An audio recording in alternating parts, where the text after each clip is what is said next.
So చాలామంది students వచ్చేసరికి BTech వాళ్ళైనా బీఫార్మసీ వాళ్ళైనా తెలంగాణలో వచ్చేసరికి ప్రస్తుతానికి ఇప్పుడు జేఎన్టీహెచ్ స్టూడెంట్స్ గురించి మాట్లాడుకుందాం. అటానమస్ కాలేజీలైనా అఫిలియేటెడ్ కాలేజెస్ అయినాయి. సో స్టూడెంట్స్ కాలేజీకి వెళ్తూ ఉన్నారు, ఎగ్జామ్స్ రాస్తూ ఉన్నారు, రిజల్ట్స్ వస్తూ ఉన్నాయి, మళ్ళీ ఎగ్జామ్స్ పడుతూ ఉన్నాయి. సో కొన్ని కాలేజీలు ఏంటంటే స్టూడెంట్స్ని బాగా ఇబ్బంది పెడతా ఉన్నారు. సో కొన్ని కాలేజీలు ఏంటంటే యాజమాన్యం వచ్చేసరికి ఇక ప్రభుత్వంపై పట్టడం అయితే జరిగింది. సో ఇంతకీ వీటన్నిటికీ కారణం ఏంటి? సో దీని గురించి ఇప్పుడు మాట్లాడుకుందాం.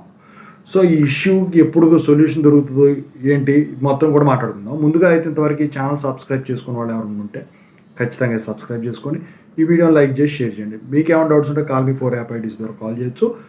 Telugu engineering education Telegram channel join అవ్వండి. అందులో పీడిఎఫ్స్ అన్ని కూడా షేర్ చేస్తున్నాం. వీటితో పాటు Telugu engineering education JNTU university update channel, software course work support channel కూడా సబ్స్క్రైబ్ చేసుకోండి. సో ఇంతవరకు ఈ ఛానల్ సబ్స్క్రైబ్ చేసుకుని వీడియో లైక్ చేసి షేర్ చేయండి. ఇక టాపిక్లో వెళితే ఏంటంటే అంటే తెలంగాణ రీఎంబర్స్మెంట్ నిధులు రిలీజ్ అవ్వక స్టూడెంట్స్ బాగా ఇబ్బందులు పడుతూ ఉన్నారు. ఇప్పటికే కొన్ని కాలేజీల యాజమాన్యాలు అయితే ఎగ్జామ్స్ పోస్ట్పోన్ చేయాలని చెప్పేసి లెటర్స్ వేరే యూనివర్సిటీలు వాటికి పెట్టడం జరిగింది. ఇంతకుముందు ఒకటి పెట్టాను.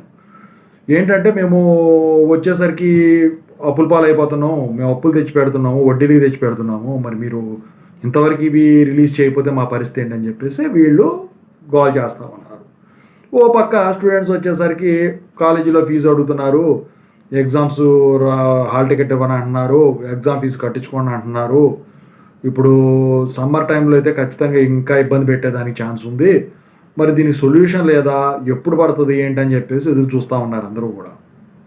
అయితే నాకు తెలిసిన ఒక అప్డేటెడ్ ఇన్ఫర్మేషన్ ప్రకారం వచ్చేసరికి ఏంటంటే ఈ కొత్త అకాడమిక్ ఇయర్ ఏదైతే ఉంటుందో 2025-2026 అది స్టార్ట్ అయిన తర్వాత రీఎంబర్స్మెంట్ నిధులు అనేవి అన్నిటికీ కూడా విడుదల చేస్తారు అని చెప్పేసి ఒక అప్డేట్ అయితే ఉంది. మరి ఇంతకుముందు వచ్చేసరికి బీసీ కేటగిరీలో వచ్చేసరికి వీళ్ళు నిధులు రిలీజ్ చేయడం అయితే జరిగింది అప్పుడు అన్నారు. మరి కొంతవరకు పట్టడం అయితే జరిగింది.